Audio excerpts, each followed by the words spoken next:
Aclame al Señor toda la tierra, canten la gloria de su nombre, tribútenle una alabanza gloriosa, digan al Señor qué admirables son tus obras.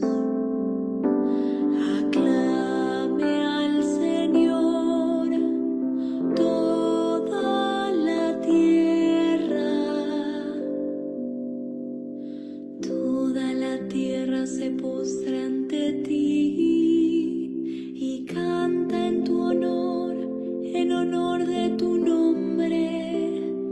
Vengan a ver las obras del Señor, las cosas admirables que hizo por los hombres. Aclame al Señor toda la tierra. Él convirtió el mar en tierra firme, a pie atravesaron el río.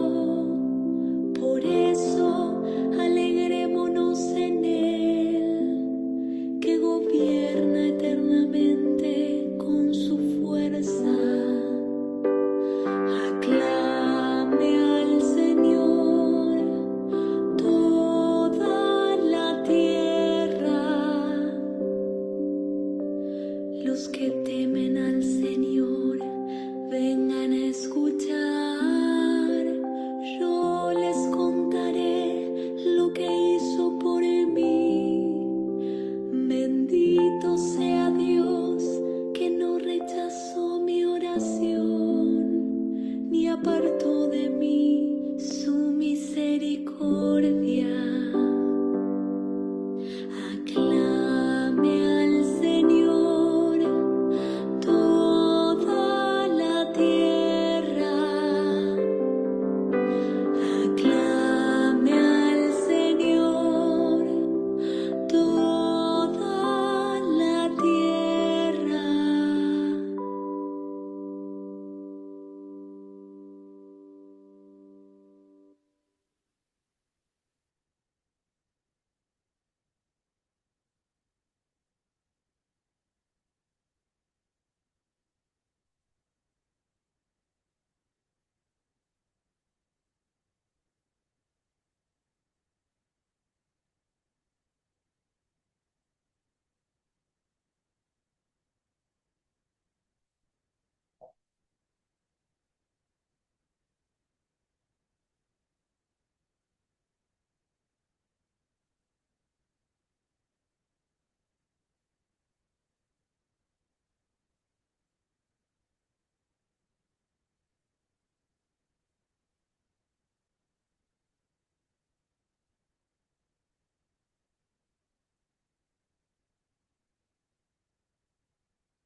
Aclame al Señor toda la tierra.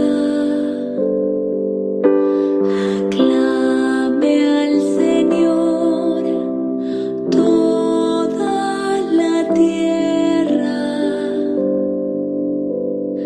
Aclame al Señor toda la tierra.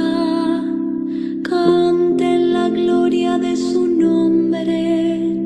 Tribútenle una alabanza gloriosa.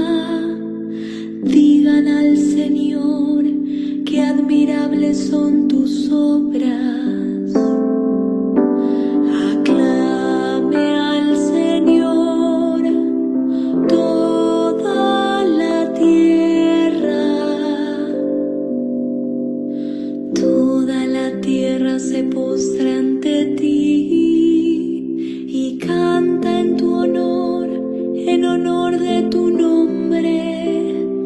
Vengan a ver las obras del Señor, las cosas admirables que hizo por los hombres. Aclame al Señor toda la tierra. Él convirtió el mar en tierra firme, a pie atravesaron el río. Por eso alegrémonos en Él, que gobierna eternamente con su fuerza. Aclame al Señor toda la tierra.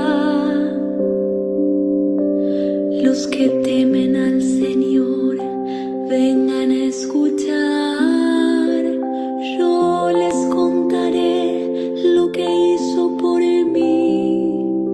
Bendito sea Dios que no rechazó mi oración, ni apartó de mí su misericordia. Aclame al Señor toda la tierra. Aclame al Señor toda la tierra.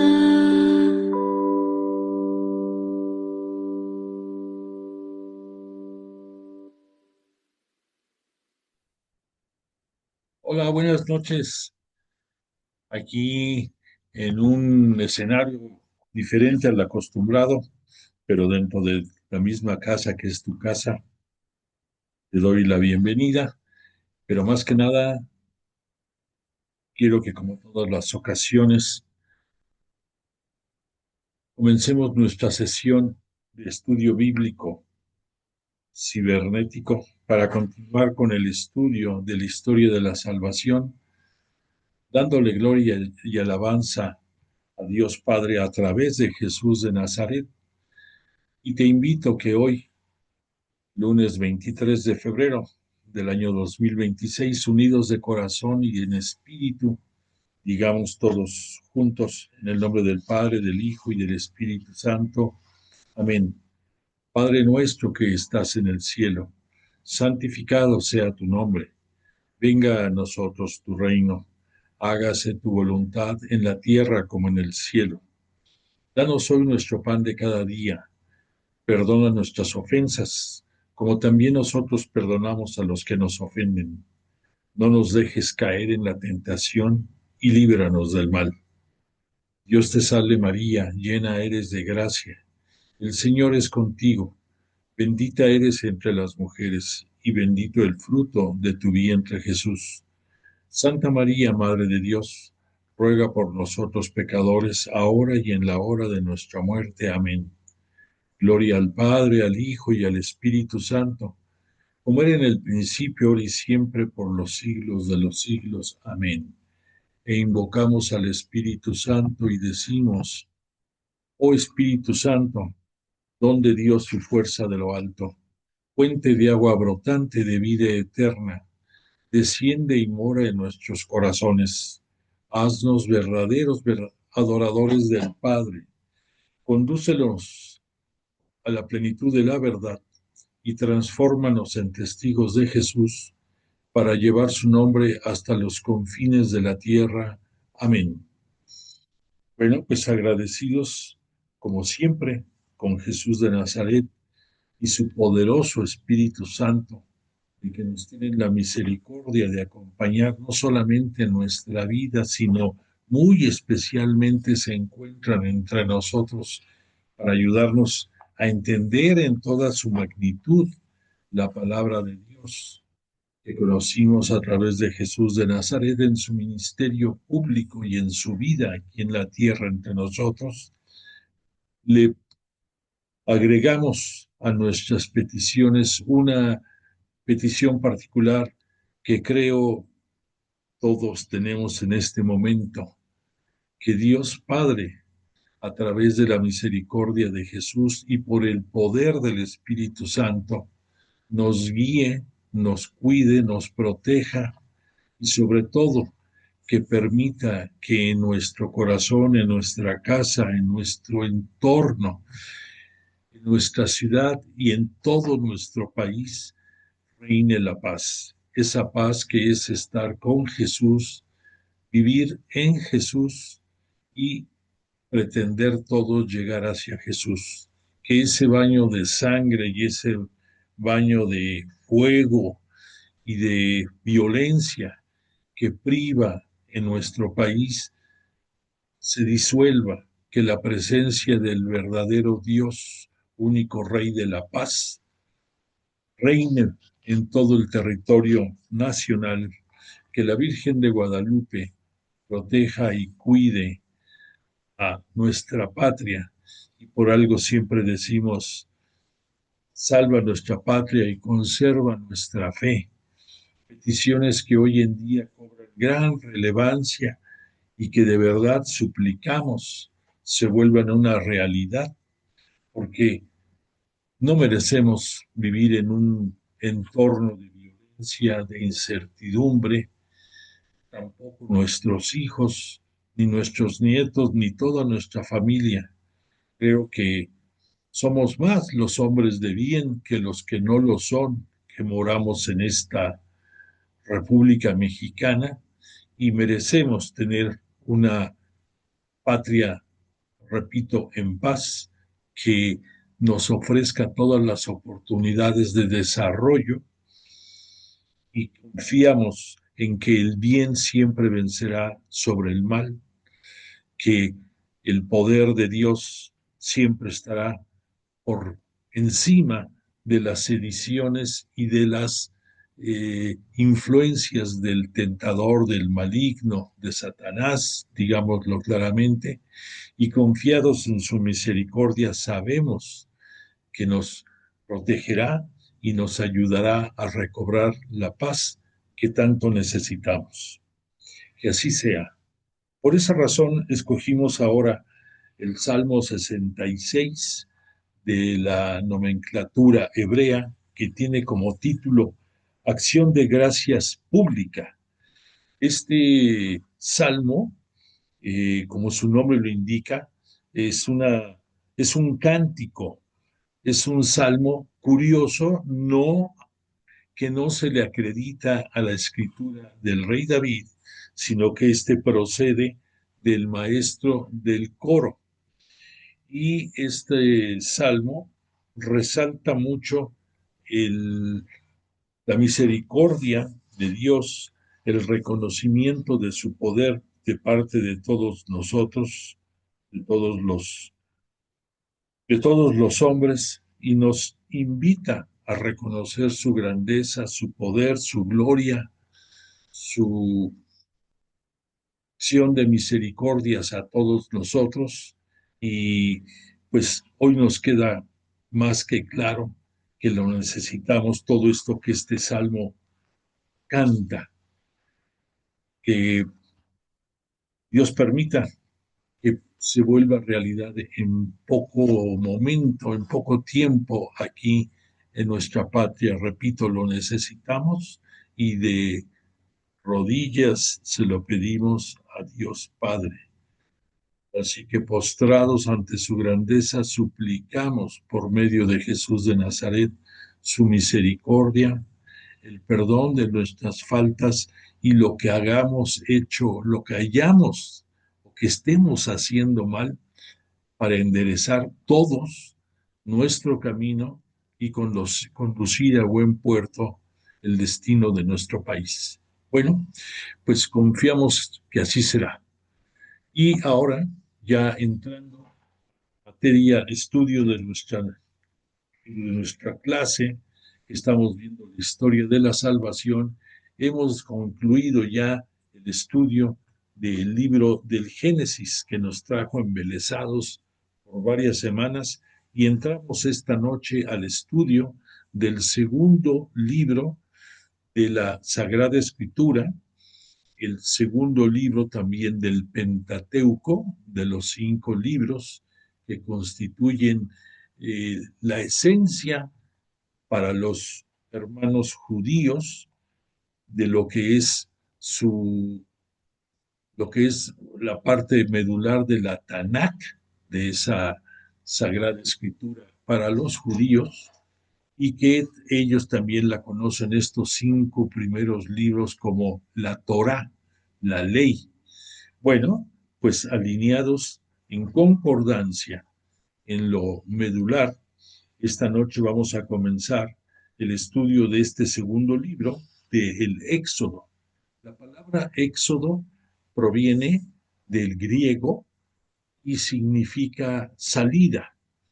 Entonces, pues en el nombre de este libro va implícito el sentir y el motivo, el leitmotiv, como dijeran, de, esta, de este segundo libro, que nos va a narrar lo sucedido en la liberación del pueblo hebreo del cautiverio de Egipto.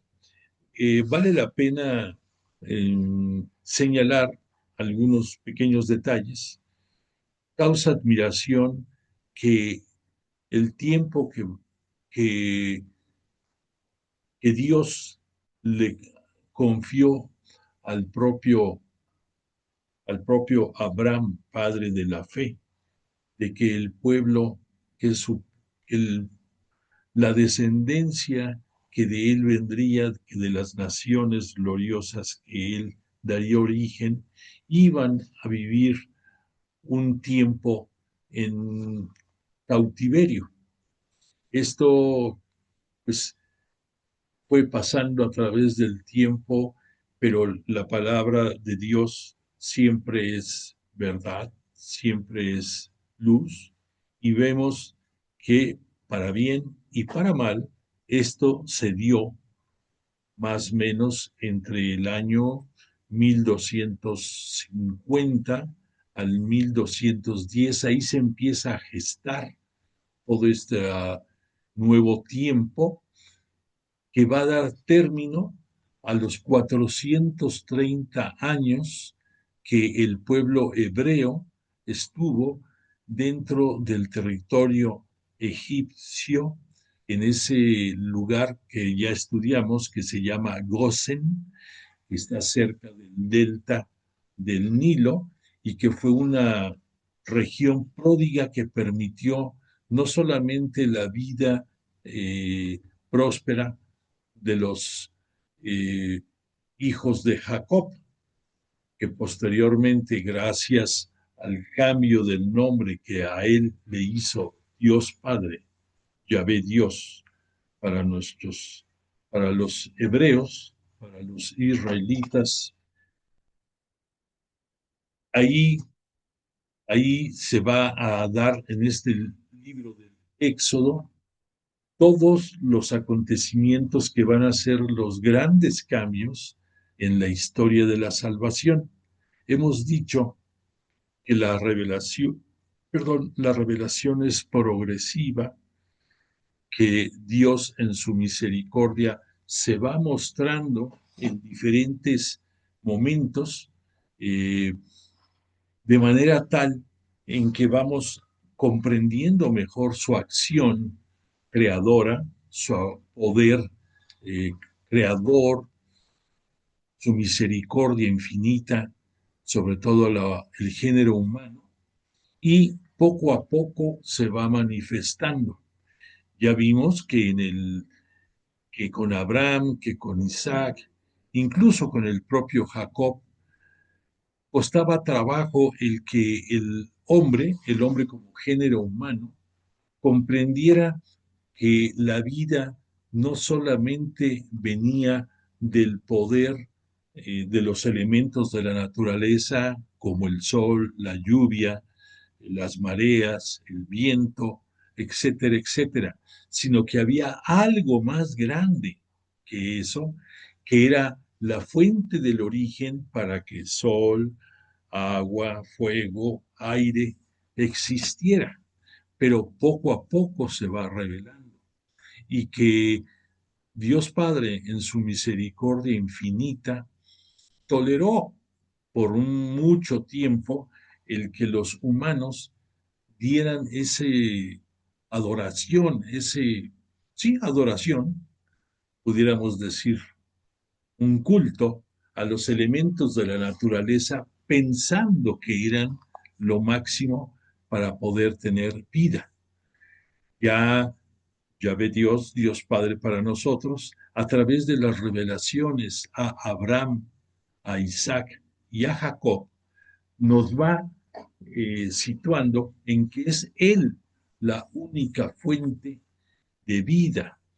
Y eh, llegado el tiempo en que estuvieron en Egipto a causa de la hambruna inicial que se desarrolló en muchas partes del mundo y que esto orilló a que estando José en, como segundo hombre más poderoso dentro de Egipto, le diera cobijo a los 70 primeras personas de la familia de Isaac, de la familia del padre de Jacob, que pudieron tener cobijo allí en Egipto y desarrollarse. Eran épocas inicialmente de bonanza, de una buena relación de José con el faraón en Egipto, pero esto no puede ser permanente. Entonces va a llegar cambios. Por un lado, el faraón va a morir, van a llegar otros faraones al poder de la próspera nación egipcia y también este José va a morir. Vamos a ver que dentro de la descendencia de este núcleo de 70 primeros habitantes, por la bendición de Dios, la descendencia se ve multiplicando y ya ahorita, más o menos, repito, poco más allá del año 1250 antes de Cristo, con la aparición en escena de este Moisés, más o menos entre el 1250 y 1210, ahí arranca, va a ser muy diferente. La población hebrea dentro de Egipto ha crecido mucho, ha crecido tanto que los propios egipcios temen que en un momento dado, de que dentro de los enemigos naturales que tienen todos los reinos, en un momento dado, los hebreos se alinearan con cualquier nación enemiga en contra de Egipto, hicieran mayoría e hicieran peligrar la la preponderancia egipcia y hasta en un momento dado ser sometidos. Por esa razón, con los cambios dentro de los faraones egipcios, llega un momento en el cual cambia la perspectiva de cómo ver a los hebreos dentro de Egipto. Y, en pocas palabras, de ser mortales que tenían toda la libertad y el desempeño próspero en Gosen, ahí dentro del territorio egipcio, ahora el faraón pide que sean sometidos a un cautiverio, que sean vistos como esclavos de guerra y por lo tanto tareas duras como fueron el construir lo que sería eh, posteriormente la tierra de Ramsés y otras tierras más, va a estar ahí presente la mano de obra explotada de los hebreos.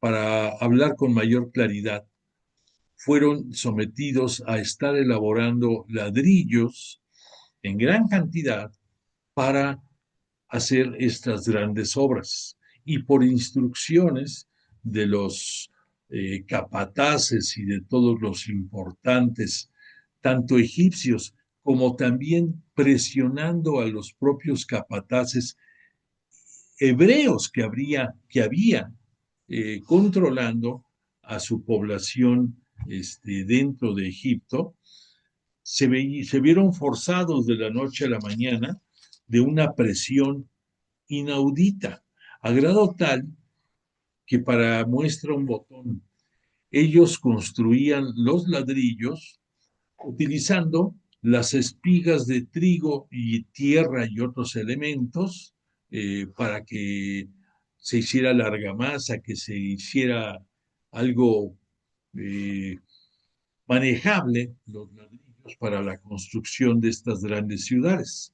Pues en un momento dado, para que te des una idea, el faraón pidió que ya no se les acercara el trigo, que ellos tendrían que ir a cortarlo a donde pudieran, como pudieran y en el tiempo que pudieran, pero que la producción de ladrillos que generaban día con día no podía disminuir, lo cual dices, pues ¿cómo va a ser posible eso si ya no tienen quien les acerque la materia prima y ellos nada más estén armando los ladrillos? Ahora les piden que vayan a buscar la materia prima y que continúen haciendo los ladrillos y que a pesar de eso generen la misma producción.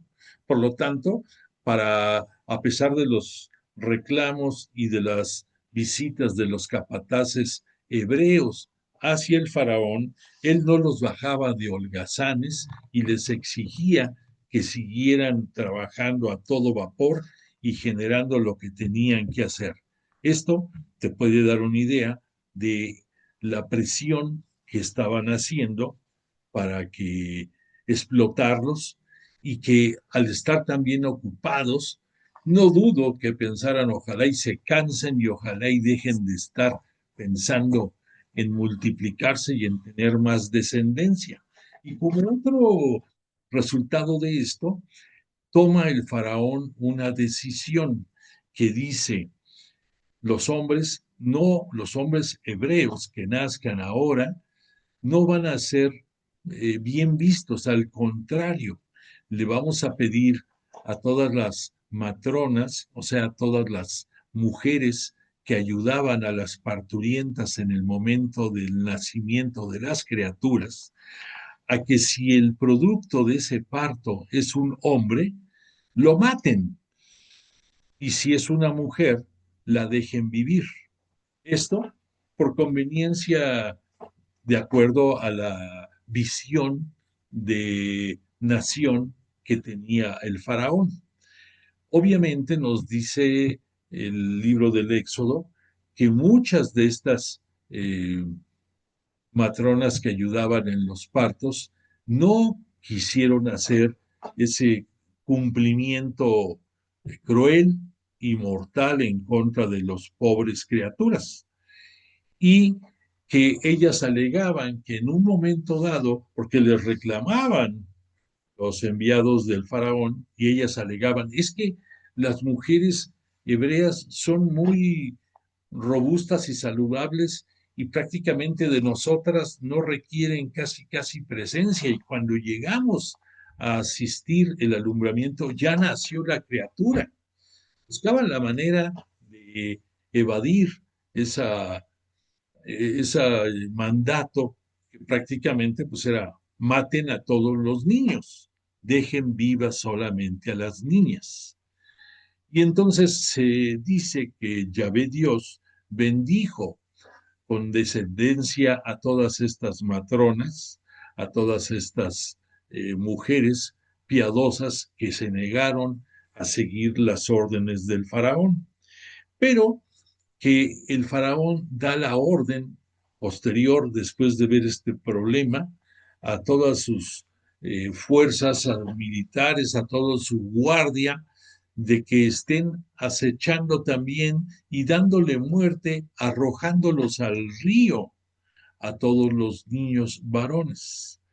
Entonces, pues aquí se complican más las cosas. En este escenario es en donde el libro del Éxodo, en, su, en sus primeros capítulos, prácticamente en el capítulo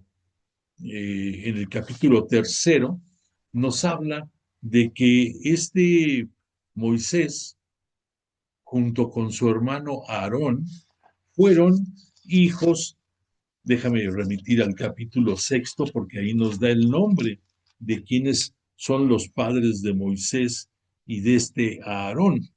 Y aquí nos hablan que provenían de la familia de Leví y que los padres de este Moisés y de este Aarón fueron, permíteme, ahorita, déjame buscar aquí aquí está, en el capítulo sexto, versículo 20, nos va a decir, Amram tomó por mujer a Joquebel, pariente suya. Ambos eran de las tribus de Leví, de la cual nacieron Aarón y Moisés. Aarón es mayor. Amram vivió 137 años. Esto lo tenemos dentro de la genealogía, que es costumbre dentro de la narrativa hebrea, para que nos ubiquemos del origen de la persona que estamos hablando. Entonces aquí ya tenemos una claridad de dónde provienen Moisés y este Aarón. Bueno, pues entonces nos dicen que este Moisés, cuando nació, era cuando estaba en todo su apogeo esa restricción de dar muerte a los varones. Y su madre, en un momento de desesperación y de esperanza, entonces en un bejuco de mimbre, calafateado, o sea, untado con este pez, y también nos llaman betún, o sea, sustancias gomosas que impiden que la acción del agua penetre hacia adentro del cesto de mimbre. Ahí colocan al pequeño Moisés, que más o menos tendría por este momento probablemente unos 3 meses, y lo ponen junto a la orilla del río, pidiéndole a Dios que tuviera misericordia de este niño. Pues mira, la historia nos comenta que estando bañándose como todos los días acostumbraba la hija del faraón, asistida por sus doncellas, escucha ella un lamento, un lloriqueo, sus doncellas le hacen ver que es el niño y lo llevan ante ella, y en ese momento ve ella al niño y le surge una compasión y un amor que, pues claro que les queda, no hay duda de que este niño es producto de una mujer hebrea. Sin embargo, se conmueve la hija del faraón por esta criatura. La hermana de este Moisés, que después ya sabremos que va a tener también influencia dentro de la visión de este Moisés posteriormente, se da cuenta de lo sucedido, se presenta ante la hija del faraón y le dice que si desea, ella puede conseguirle una mujer que amamante, que le dé alimento a ese bebé, pues porque ella no es su hijo natural y pues no lo puede alimentar. Pero esta niña le dice que va a conseguirle si desea a alguien. Ella le dice que sí y que la recompensará en su debido momento. Nunca se imaginó la hija del faraón que esta mujer que iba a dar de alimento al bebé era la propia madre biológica de Moisés, que tuvo de esta manera la misericordia celestial del cielo de parte de Dios para alimentar a su propio hijo. Así va a pasar el tiempo, va a ir creciendo este Moisés y va a llegar el punto en el cual él ya es un joven.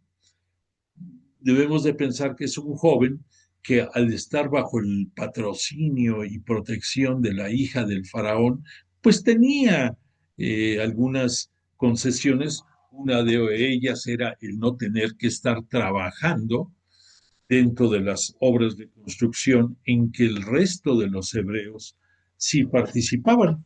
Entonces, una ocasión, este Moisés es testigo de ver cómo maltrata un capataz egipcio a un hebreo y él, muy molesto, va y le da muerte al capataz hebreo y lo sepultan allí en las arenas del desierto. Al día siguiente hay una pelea entre dos hebreos, de la cual también es testigo este Moisés, y les dice que por qué están peleando si son hermanos, quiere buscar un momento de paz entre ellos y ellos le dicen que también nos vas a matar como lo hiciste con el egipcio ayer. Ahí se le encienden los focos de alarma a este Moisés, se da cuenta del riesgo de que la acción que él pensaba quedó eh, que no hubo quien la viera, pues sí la hay y entonces teme lo que pueda suceder con él si llega a oídos del faraón que él le dio muerte a un egipcio. Y entonces se desplaza a la ciudad de Madián. Déjame ver si por aquí tenemos nuestro mapita que nos ayude. Creo que aquí, sí, aquí mira, aquí nos vamos a dar una idea. Aquí está Egipto, por aquí está Madián, aquí en esta parte sureste. Más o menos por aquí, por esta zona donde está el cursor, es donde está, donde se supone estuvo Gosen, que era el lugar en que fueron desarrollándose y prosperando la comunidad hebrea. Bueno, entonces este Moisés se va a desplazar hacia Madián y ahí va a permanecer por un buen tiempo. Quiero decirte dos notas interesantes. Una, el, el que sabemos que los nombres, de acuerdo a la tradición hebrea, además de ser el nombre propio que tiene la persona, en él va implícita su misión de vida. Entonces aquí llama la atención profundamente que de la palabra Moisés, nosotros en la actualidad, desde hace mucho tiempo, identificamos la palabra Moisés como el cesto en el cual crecen los bebés inicialmente, ya después se pasarán a su cuna, a su cama, como tú quieras verle. Pero además de esto, de esta característica, la palabra Moisés significa que va a salir del agua, que va a salir sí, del agua. Y por lo tanto, es entendible que de acuerdo a lo que Moisés, su historia inicial, de que pues estuvo en ese cesto en el río y de ahí fue rescatado de las aguas y fue su misión también que él va a tener con el paso del tiempo al hacer que el pueblo hebreo ya en aquellos momentos va a ser el pueblo de Israel, va a cruzar el Mar Rojo y también es una similitud con lo que pasó en la vida de Moisés, lo que Moisés va a hacer con todo el pueblo elegido, el pueblo de Israel. Entonces es curioso esto. Por otra parte, te quiero mencionar que dentro de la vida de este Moisés va a tener tres etapas su vida, más o menos los primeros 40 años en que se va a ir desarrollando él y en el que va a aparecer el momento en que él se desplaza hacia Madián para proteger su integridad. Después va, de acuerdo a la Sagrada Escritura, a permanecer en Madián aproximadamente 40 años más. Y en ese momento va a ser cuando él va a tener ya la responsabilidad de sacar al pueblo elegido del cautiverio que vivían ya dentro de Egipto. Y que entonces la vida de Moisés se va a desarrollar en la tercera etapa, en los 40 años que va a ser, de acuerdo a las escrituras, el tiempo que estuvieron en ese peregrinar dentro del desierto, que si tú sumas el número 40, pues tiene mucho simbolismo entre todos los estudiosos de la Sagrada Escritura. Y para muestra un botón, estamos ahorita viviendo nosotros, estamos viviendo la Cuaresma, que es el tiempo de preparación a la pasión y muerte de nuestro Señor Jesucristo. Perdón. Pero entonces en la vida de Moisés se van a dar por tres ocasiones estos ciclos generacionales representados por el número 40. Es, son de las diosidencias que tenemos en las Sagradas Escrituras. Bueno, pues esto te lo comento al margen de lo que estamos ahorita viendo.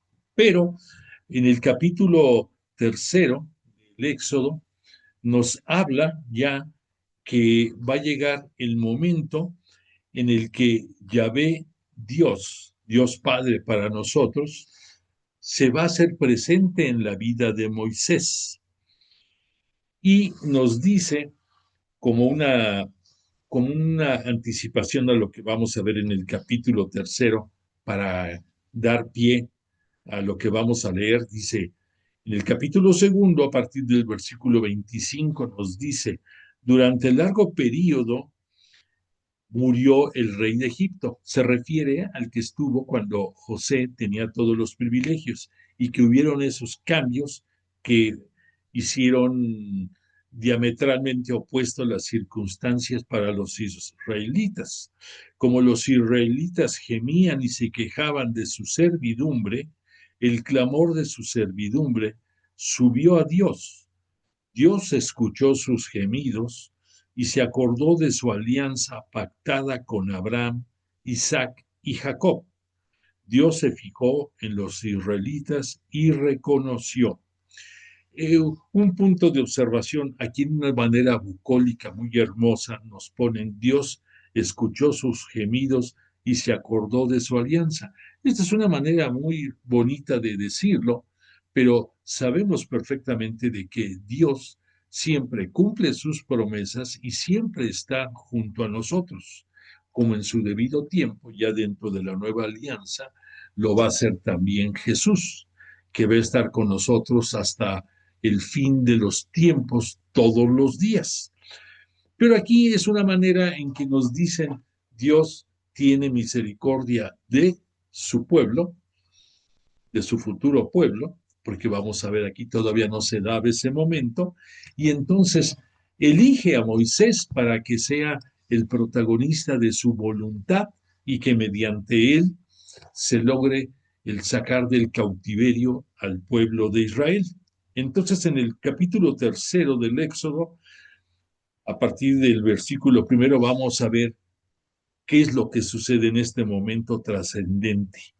Moisés pastoreaba el rebaño de su suegro Jetro. O sea, ya Moisés se casó, se casó con su esposa, se llama Séfora. Decimos muchas veces por la tienda muy famosa, decimos Séfora, pero la escritura nos los pone con acento en la A. Se supone que debe de ser Séfora, así como también aquí estamos hablando de Jetro, el suegro de Moisés. Bueno, este Jetro, como referencia, era sacerdote en Madián.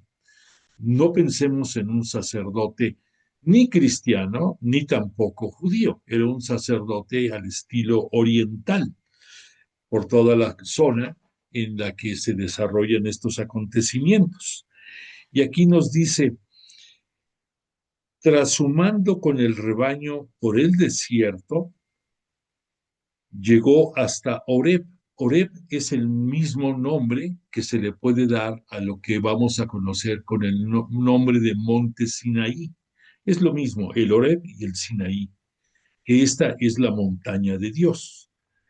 Estando ahí, Moisés se le apareció el ángel de Yahvé en una forma, en una llama de fuego. Nosotros ya estudiosos de la Biblia y con el paso del tiempo, sabemos que el fuego es una de las manifestaciones del Espíritu Santo. Pero en aquellos tiempos todavía no se vislumbraba esto así, y entonces únicamente era una llama de fuego en medio de una zarza. Una zarza es un abrojo, es una planta medio seca de la naturaleza, propicia para que sea combustible en cualquier hoguera o fogata. Entonces aquí le llamó la atención a Moisés que esta zarza ardía, pero no se consumía la zarza, lo cual pues era algo inaudito. Por lo tanto, Moisés entiende que ahí hay algo interesante.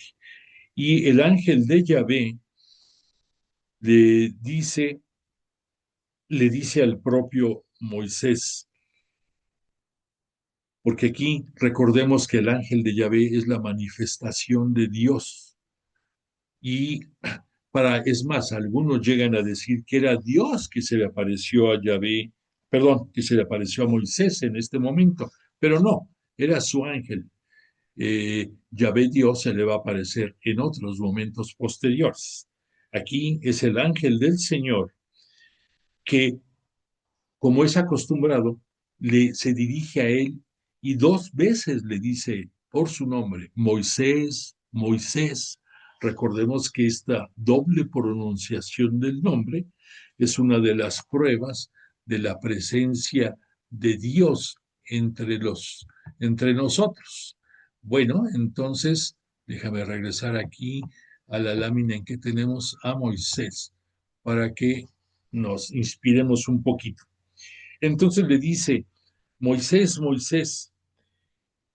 Él respondió, aquí estoy. Le dijo, no te acerques aquí, quítate las sandalias que llevas puestas, porque el lugar que pisas es suelo sagrado. Y añadió, yo soy el Dios de tu padre, el Dios de Abraham, el Dios de Isaac y el Dios de Jacob. Moisés se cubrió el rostro porque temía ver a Dios.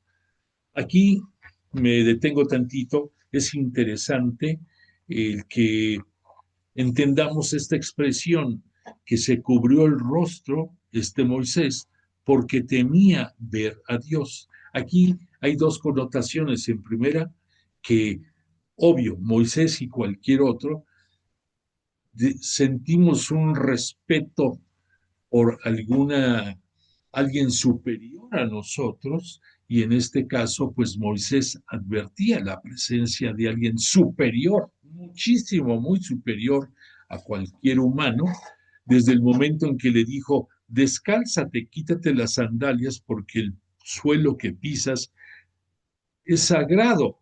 Ahí le estaba dando la pauta, o sea, le está hablando a alguien sagrado. Entonces, por el respeto que esto le impone, es por lo que aquí debemos de entender eso de que Moisés se cubre el rostro.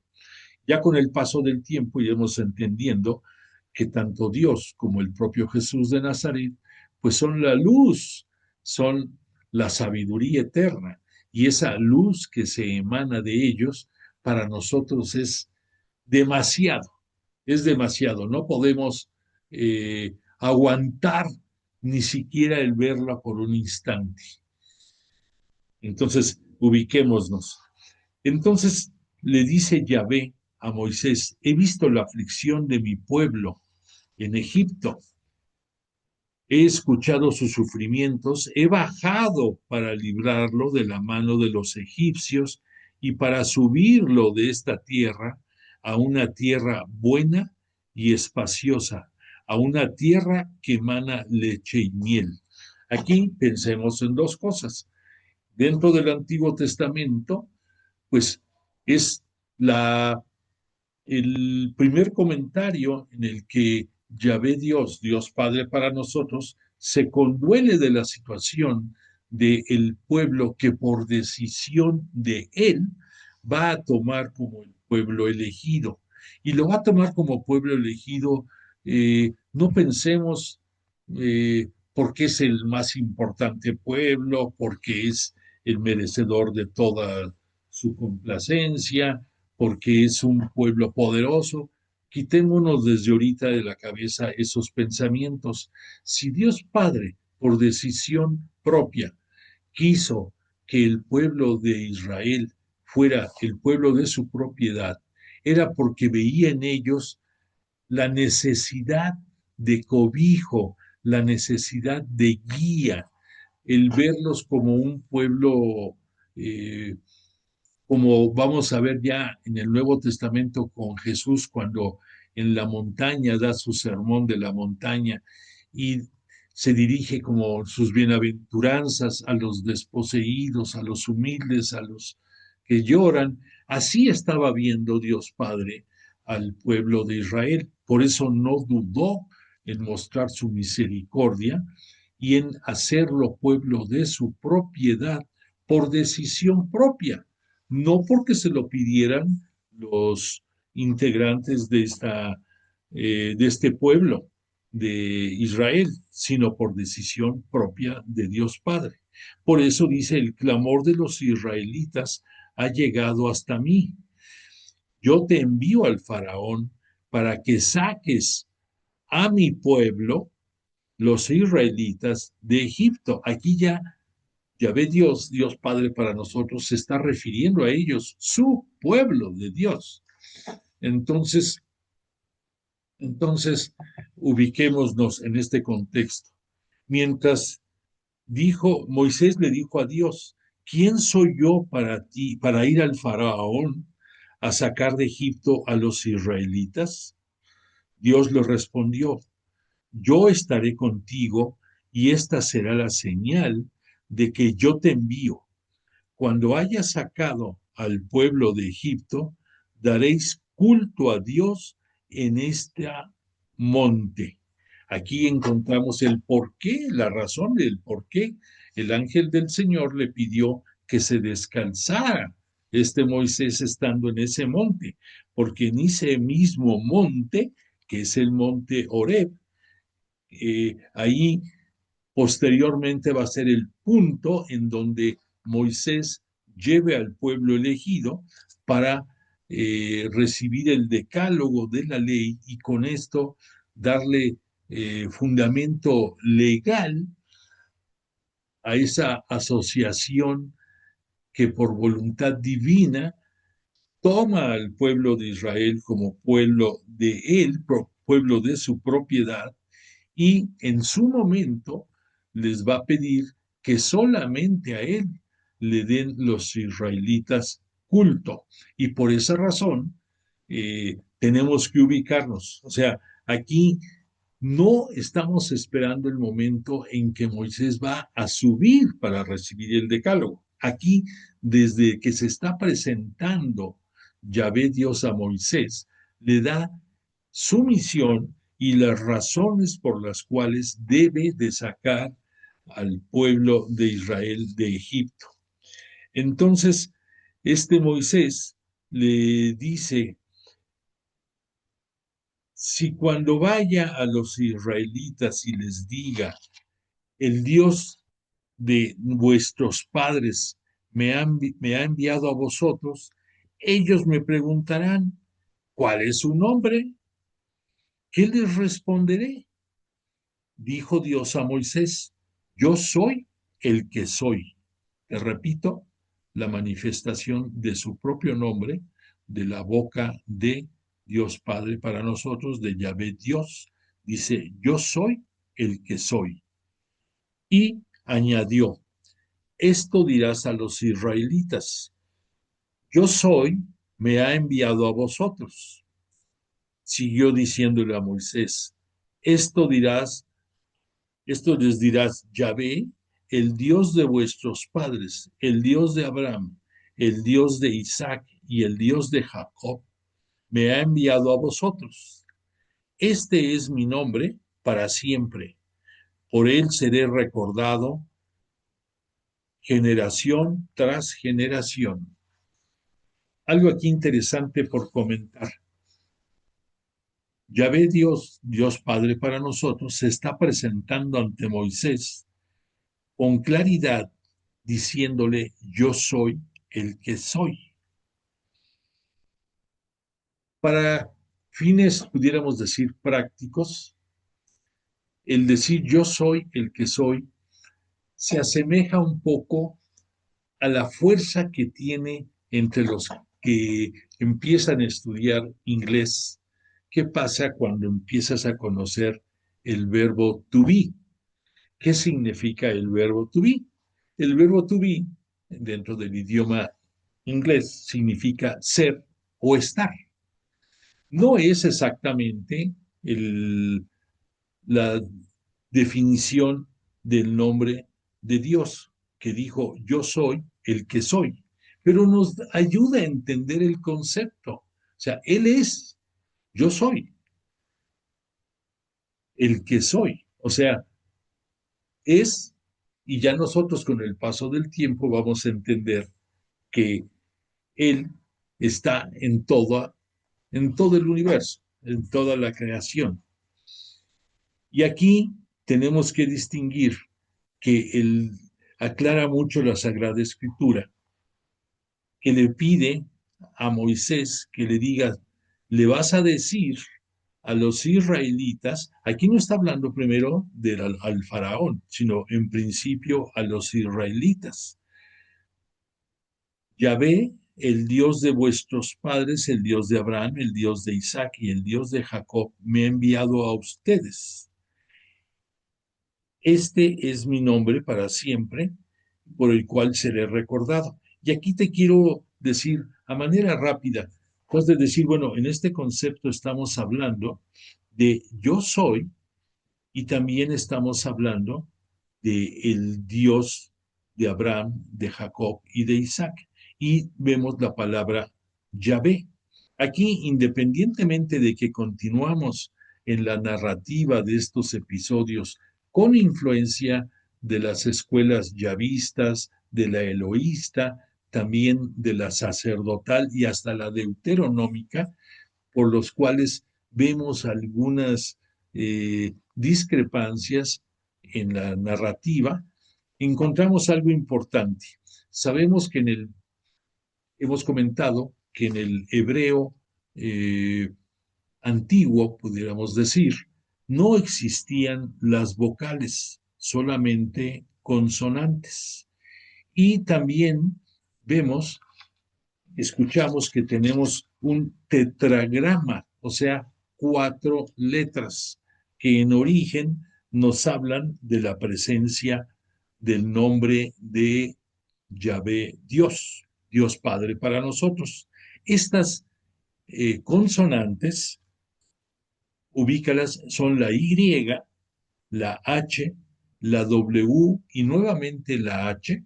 Son las cuatro consonantes iniciales que dentro del hebreo antiguo nos dan el nombre de Dios como yo soy. Posteriormente, con el paso del tiempo, va a haber una deformación de este tetragrama y va a pasar a una palabra de 5 letras, en las cuales ya se incorpora una vocal. Esta vocal es la vocal E, y entonces este tetragrama inicial va a transferirse a E, H, Y, E, H. Hablamos de 5 letras. Aquí, si tú te pones a ver, no lo podemos pronunciar correctamente. La idea, la intención de la incorporación de las vocales dentro del hebreo antiguo era para darle fonética, para dar forma de cómo pronunciar mejor. Entonces tú podrías decir que ya el nombre sería Eye, pudiéramos decir, Eye. ¿Notas una correlación de Eye con Yahvé? Pues sí, de esta deformación del tetragrama a pasar a 5 letras, de ahí se fue avanzando a que se le diera ese nombre de Yahvé. Por lo tanto, vamos a ver dentro de las Sagradas Escrituras mucho la denominación de Yahvé. Sabemos perfectamente que por respeto dentro del judaísmo no se sienten dignos ni siquiera de pronunciar el nombre de Dios. Claro que saben de su existencia, claro que saben de su grandeza y por lo mismo reconocen la inferioridad como para poder dirigirse a Él con el nombre de Yahvé. Por lo tanto, esa es la razón por la cual tenemos 72 diferentes formas en la cual, de acuerdo al momento y a la acción y a la misión, le ponen nombres parecidos, nombres como ya hemos hablado, Adonai, Elohim, el Sadai, en fin, y otros más. Entonces, el pueblo judío, el pueblo israelita, el pueblo hebreo en su origen, es muy respetuoso y le dan un culto a Dios como pocos, hay que reconocerlo. Y de ahí el por qué este vocablo se distorsionó. Pero bueno, regresamos a Moisés y aquí vemos que Dios Padre se presenta ante él diciéndole, yo soy el que soy. Y desde ese momento le está diciendo a Moisés, cuando te presentes ante los ancianos israelitas, diles que yo soy, te envía para decir mi mensaje. Moisés, ajeno a, pues, a la voluntad divina, se va a presentar en su momento y va a decir, Él es. O sea, no por falta de respeto, sino que era como él interpretó, él me dijo, yo soy. Si yo soy, pues Él es. Entonces, así va a dirigirse. Y de ahí, de ese Él es en donde surgió el nombre de las 5 letras y de ahí fue transformándose para llegar al nombre de Yahvé, para que te ubiques y como breviario cultural.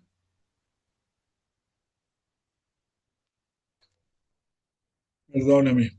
Bueno, entonces las instrucciones sobre la misión que va a tener este Moisés, le dice Yahvé Dios, Dios Padre, ve, reúne a los ancianos de Israel y diles, Yahvé, el Dios de vuestros padres, el Dios de Abraham, de Isaac y de Jacob, se me apareció y me dijo, yo os he visitado y me he dado cuenta de lo que han hecho en Egipto.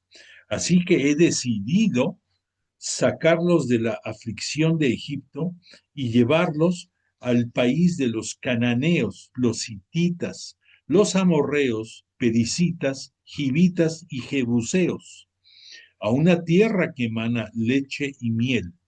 A la descripción que nos da aquí, ubicamos, están hablando de la zona de Canaán, que estaba habitada por personas de estas tribus o de estos orígenes orientales arraigados, asentados en esa zona de Canaán, que esta zona de Canaán era pródiga, estaba llena de naturaleza muy privilegiada, entre otras cosas, donde habita la vid, el olivo, los campos tienen verdes pastos y por eso la descripción de que emanan leche y miel. No pensemos que tenían árboles de leche o árboles de miel. Es una forma hermosa de decir, es un lugar donde van a estar, donde van a poder alimentarse muy sabrosamente. Bueno, entonces le dice a Moisés, continúa, ellos te harán caso. Se refiere a los ancianos israelitas, a los más, bueno, al consejo de israelitas, ancianos por respeto, en la denominación, que controlaban a todos los integrantes de esta, arraigados ahí dentro de Egipto. Bueno, y le dice, ellos te harán caso. Tú entonces irás con los ancianos de Israel hacia el rey de Egipto y le dirás, Yahvé, el Dios de los hebreos, se nos ha aparecido y ahora tenemos que hacer un viaje durante 3 días por el desierto para ofrecer sacrificio a Yahvé, nuestro Dios, ya que el rey de Egipto no os dejará ir a no ser que sea forzado por una mano poderosa. Pero yo extenderé mi mano y heriré a Egipto con toda suerte de prodigios que obraré en medio de ellos, y entonces os dejará salir. Entonces aquí la misericordia de Yahvé Dios, Dios Padre para nosotros, se manifiesta y le dice a Moisés, vas a ir con los ancianos israelitas y les vas a decir lo que te dije y van a estar de acuerdo en que deben de salir por su conveniencia y porque son mi pueblo elegido. Y de ahí te vas a dirigir a las autoridades, al rey de Egipto, y le vas a decir que necesitan ausentarse por 3 días para darle culto en el desierto. Fíjate qué interesante esto, porque por un lado, aquí encontramos que ya desde siempre, desde ese momento, queda perfilado el desierto como el lugar en donde el encuentro entre el hombre y la divinidad va a ser manifiesto por excelencia. Por esa razón, no es casualidad que ya en el ministerio público de Jesús, después de su bautismo, se retire él al desierto y ahí nos dice la Sagrada Escritura que lo hizo por 40 días y que además de eso, ya sabemos que en la voluntad divina, el Espíritu Santo lo condujo y permitió que fuera tentado por Satanás. No nos confundamos, y vale la pena que ahorita que estamos en Cuaresma lo precisemos.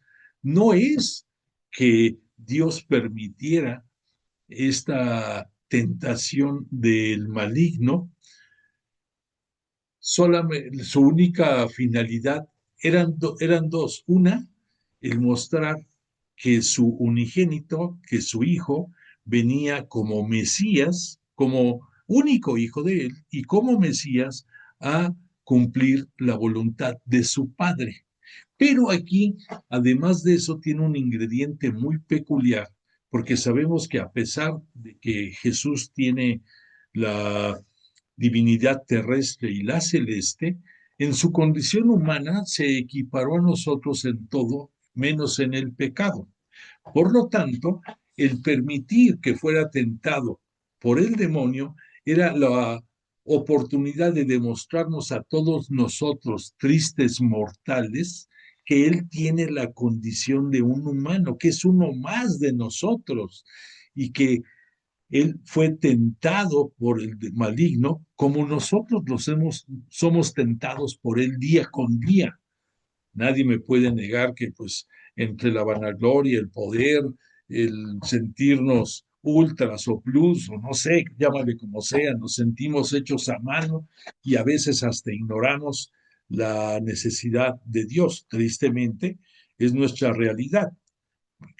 Nos seduce el pecado, la tentación y caemos. Bueno, pues aquí, en este momento, está Dios Padre también haciéndole ver a este Moisés la debilidad tanto del pueblo israelita como también el poderío del pueblo egipcio y que este Moisés va a ser el que ejecute la misión que Dios le está otorgando de liberar a su pueblo del dominio egipcio. Entonces, digo, reconozcamos la importancia del elemento desierto, reconozcamos también la importancia de la intención que aquí le está manifestando Dios Padre a Moisés. Le vas a decir que necesitan 3 días para salir al desierto a rendirme culto. No le está diciendo qué va a hacer dentro de ese culto, sino que se requieren 3 días. Y para nosotros debemos de tener la claridad que en esta primera presentación Dios le está dando la cifra de no de la plenitud, la cifra de la excelencia, de lo máximo, que es el día 3. O sea, no nos pongamos a pensar que la intención de Dios era, van a ser 3 días. En esa cifra está, eh, está encubierto, van a darme culto el tiempo necesario. Así leámoslo entre líneas. Textualmente diríamos, no, aquí dice 3, pero el contexto es que quiere que saquen al pueblo para que le dé culto por el tiempo que sea necesario. Bueno, entonces le dice Moisés ya para cerrar este episodio, le dice, oye, Señor, pero pues yo soy corto de palabras y no tengo facilidad para que me entiendan. ¿Qué voy a hacer? ¿Por qué mejor no le das esta misión a mi hermano Aarón? Aarón, que era un poco mayor que Moisés, tenía facilidad eh, para referirse, para dirigirse al hablar, pero Dios tiene sus planes definidos y solamente Él sabe el por qué pide las cosas como las pide. Y le dice a Moisés, si no te creen ni hacen caso al primer prodigio, creerán en el segundo. ¿A qué se refiere esto? Bueno, pues por un lado le dice, Aarón te va a acompañar y va a ser tu voz. El propio Dios Padre, Yahvé Dios, dentro de la Sagrada Escritura, lo puedes ver tú en el capítulo 4, le dice en unas palabras bellísimas a Moisés, dice, tú serás Dios, Dios con D minúscula, muy importante, así está puesto en la Sagrada Escritura, tú serás Dios y Aarón será profeta. Esto quiere decir que ante la forma de ver las cosas, tanto de los israelitas, tanto de los hebreos en ese momento, todavía israelitas por Jacob, y tanto dentro de la nación egipcia, van a reconocer a Moisés como la figura preponderante. No van a saber, incluso en algunos momentos tristemente, que este Moisés es únicamente el elemento para cumplir la voluntad divina. Tristemente, en ciertos momentos dentro del éxodo en el desierto, van a confundirse el pueblo y van a querer ver a Moisés como el Todopoderoso, de verdad, como un Dios, pero es un Dios que la Sagrada Escritura nos lo presenta como debe de ser, con D minúscula, o sea que es únicamente la imagen de una persona líder muy poderosa, y que Aarón, su hermano que tiene facilidad de palabra, va a ser el profeta, va a ser el que lleve los mensajes hacia el pueblo y del pueblo hacia Dios, va a ser el interlocutor. Y eso es muy interesante. Entonces, Aarón va a adquirir la preponderancia de ser este profeta en la misión encomendada por Dios a este Moisés. Dice al final del capítulo, bueno, casi al final del capítulo cuarto, dice Yahvé Dios, Él hablará por ti al pueblo, Él será tu boca y tú serás su Dios. Repito, Dios con D minúscula. Toma este cayado en tu mano, porque con él has de hacer los prodigios. Aquí ya vamos entendiendo a qué se refería con lo que le dijo Dios al decir, si las autoridades egipcias no te hacen caso al primer prodigio, lo harán al segundo. Tristemente, vamos a ver cuál fue la realidad. Este prodigio y este cayado, ¿qué relación tenía? Le dijo Yahvé Dios a Moisés, este cayado, o sea, que es una especie de bastón alto, una especie de bordón, pudiéramos decir, que sirve para apoyarse, para andar en terrenos agrestes y montañosos, muy importante, muy útil. Le dice, lánzalo al piso y ve lo que sucede. Entonces, lanza el cayado al piso y este cayado se convierte en serpiente, algo pues que a cualquiera nos asombraría. Y dice, se queda espantado Moisés y le dice el propio Dios Padre, le dice, tómalo de la cola, de la parte final, el cayado, y volverá a ser un cayado la serpiente. Así lo hace, lo toma de la parte final y se convierte otra vez en callado. Entonces, pudiéramos decirlo, está equipando, además de con su petición divina y su misión, con un elemento físico importante para que pueda demostrar que tiene preponderancia. Entonces, aquí nos da otro detalle interesante para nosotros este capítulo cuarto, porque nos dice que desplazándose de Madián, que ahí es donde estaba arraigado Moisés, hacia el centro del poder egipcio, no nos dice que fuera el Cairo, el Cairo pues ya es un nombre más moderno, pero pudiéramos decir hacia la ciudad de Ramsés, para que nos ubiquemos.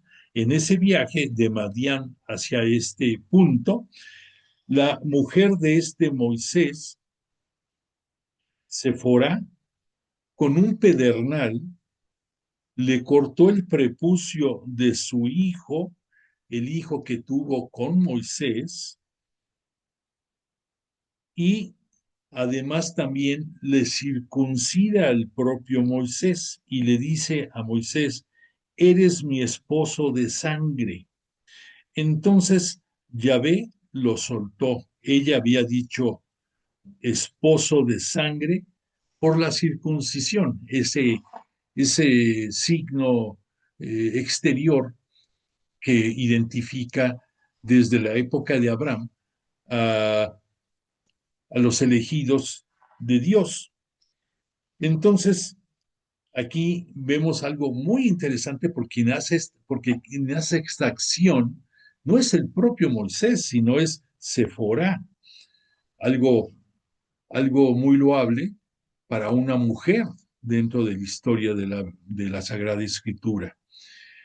Y entonces dice aquí, Yahvé Dios le dijo a Aarón, vete al desierto al encuentro de Moisés O sea que no estaban en ese momento juntos. Aarón se fue y lo encontró a Moisés en el Horeb, en el monte de Dios, y le besó, lo saludó dándole un beso. Moisés contó a Aarón todo lo que Yahvé le había encomendado y todos los prodigios que le había mandado hacer. Moisés y Aarón fueron y reunieron a todos los ancianos de los israelitas, y Aarón refirió todas las palabras que Yahvé había dicho a Moisés y realizó los prodigios ante el pueblo. O sea, los primeros que vieron estos prodigios fueron los propios israelitas, donde estaban reunidos junto con sus ancianos, y pues claro que quedaron sorprendidos.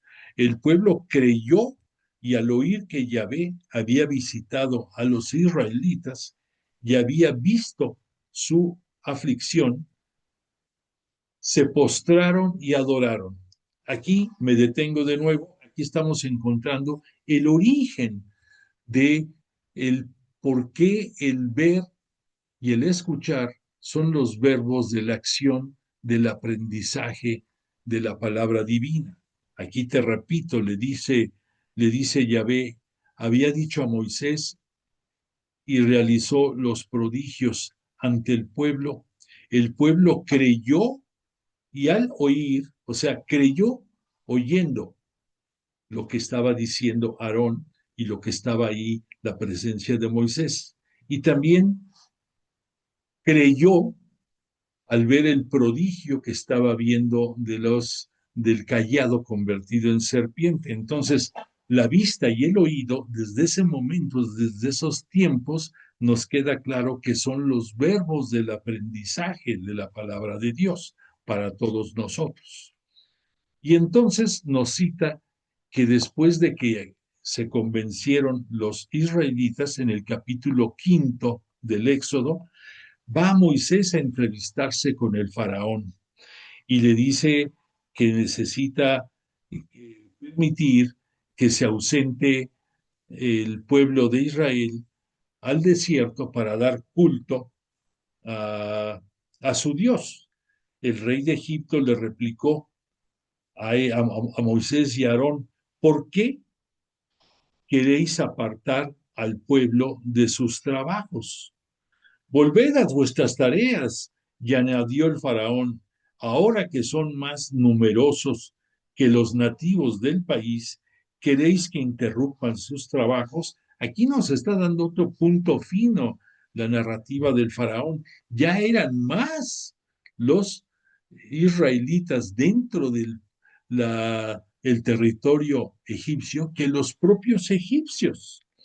Por lo tanto, vemos el miedo justificado que tenían del mayor crecimiento de los israelitas. Entonces, el faraón le da instrucciones a los capataces de que los forcen, que no los dejen, que se distraigan, que trabajen con más enjundia eh, todos los israelitas, que los sometan, que los exploten. Y los inspectores es cuando se quejaron y le dijo el faraón bola de holgazanes, todos los israelitas, a lo que tengan que hacer. Y después vemos que en el final de este capítulo nos dice que los inspectores israelitas se vieron en un gran aprieto cuando les dijeron de que no podían disminuir su producción. Los israelitas fueron con Moisés a quejarse y con Aarón, que los estaban esperando en la salida del palacio del faraón, y le dijeron, que Yahvé os examine y os juzgue. ¿No habéis hecho odiosos al faraón y a sus siervos, y habéis puesto la espada en sus manos para matarnos? O sea que lo que ustedes están queriendo hacer nos está perjudicando a nosotros los israelitas. Entonces Moisés se volvió a Yahvé y le dijo, Señor, ¿por qué maltratan a esta gente? ¿Por qué me has enviado? Desde que fui al faraón para hablar en tu nombre, está maltratando a esta gente y tú no haces nada por librarlos. O sea, es una manifestación entendible de Moisés hacia Yahvé. Yahvé, nos dice el capítulo 6, le respondió a Moisés: ahora verás lo que voy a hacer con el faraón.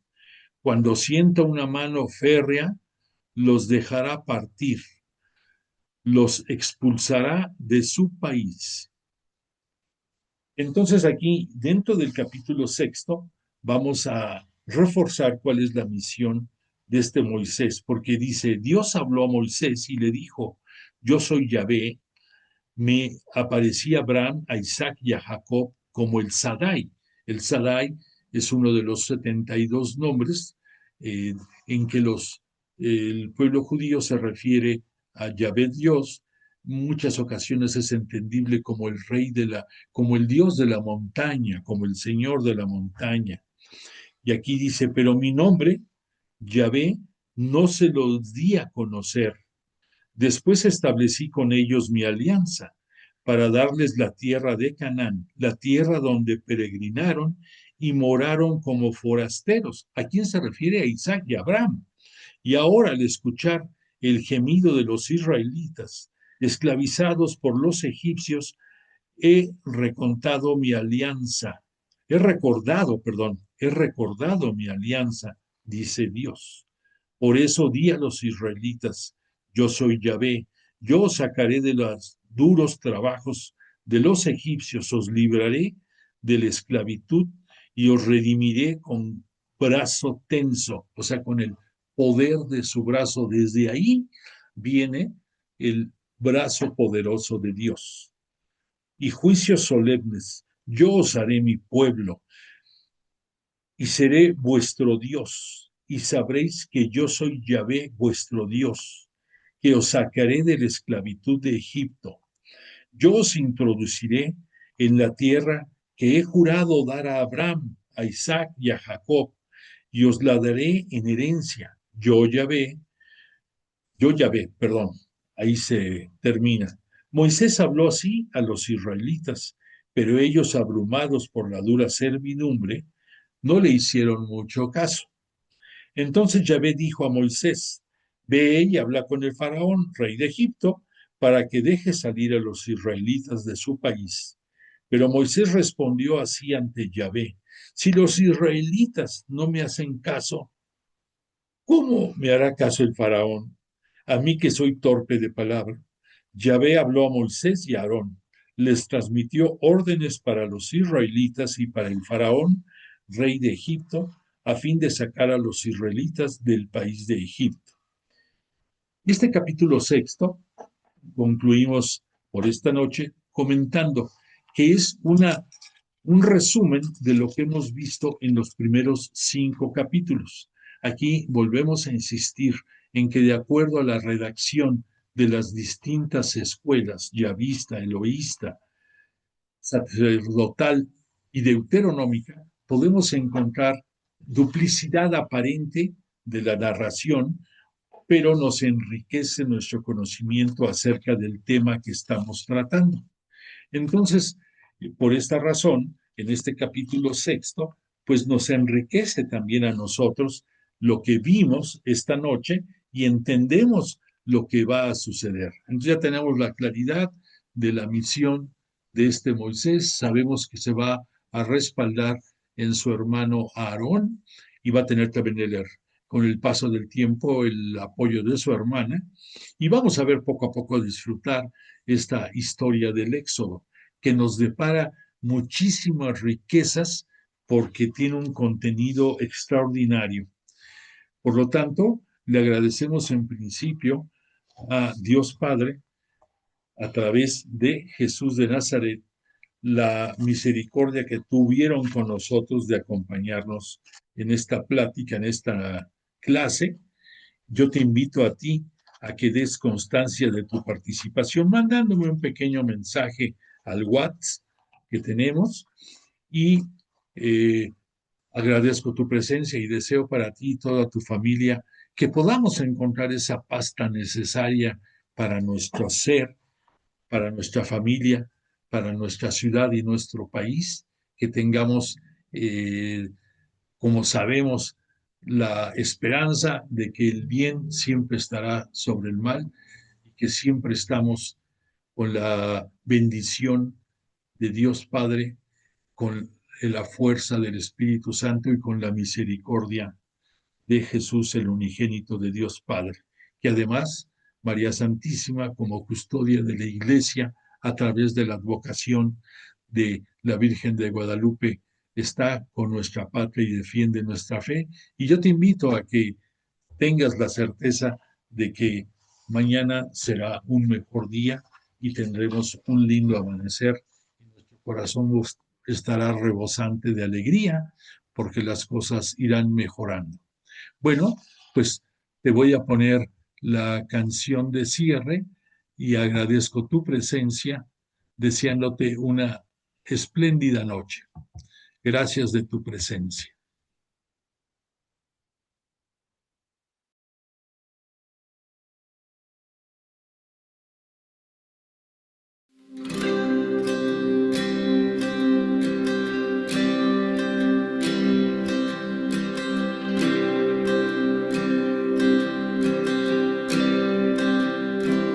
Mis alegrías